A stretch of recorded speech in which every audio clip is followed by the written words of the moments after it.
જૂનાગઢ જિલ્લાના કેશોદ તાલુકામાં આવેલું મઢડા ગામે આઈસી સોનલમાનો 102મો જન્મોત્સવ ઉજવાયો. મળતી માહિતી પ્રમાણે ગુજરાતના જૂનાગઢ જિલ્લામાં આવેલા આઈસી સોનલધામ જે ગઢવી ચારણોની ભક્તિ અને શક્તિના આસ્થાનું કેન્દ્ર છે, ત્યારે દર વર્ષે પોષ સુદ બીજના દિવસે માતાજીના જન્મદિવસની ઉજવણી કરવામાં આવે છે, જેમાં હજારો લાખો શ્રદ્ધાળુઓ દર્શન કરવા માટે આવે છે અને શીશ ઝુકાવી માં સોનલના આશીર્વાદ મેળવે છે. જેમાં સૌથી અગત્યની બાબત વિશે વાત કરીએ તો આમ આદમી પાર્ટીના ગુજરાત પ્રદેશ પ્રમુખ ઈશુદાનભાઈ ગઢવીએ સોનલ બીજના પાવન પર્વ નિમિત્તે દરેકને હાર્દિક શુભકામના પાઠવી હતી. આજે માં ભગવતી જગદંબા સોનલમાનો જન્મદિવસ છે.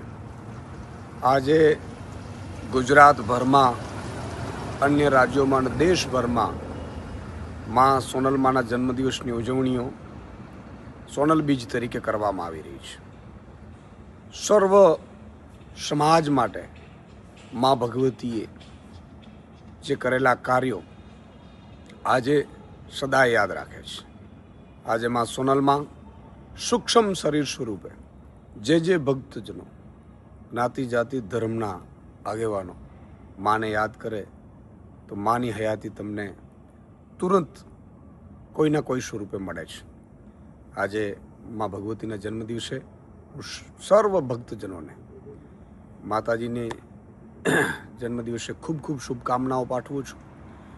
માતાજી તમને આર્થિક, સામાજિક પ્રગતિ કરાવે અને સ્વાસ્થ્યની પ્રગતિ સારું રાખે એવી હું માને પ્રાર્થના કરું છું. આજે માં સોનલમાના ચરણોમાં કોટી કોટી લાખો વંદન કરું છું, કારણ કે હું જે કાંઈ પણ છું આજે માં સોનબાઈમાં અને કામઈમાની કૃપાથી છું. અને એટલા માટે માનો જન્મદિવસ હોય ત્યારે સદાય હર્ષ અને ઉમંગ હોય છે. જય માં સોનલ.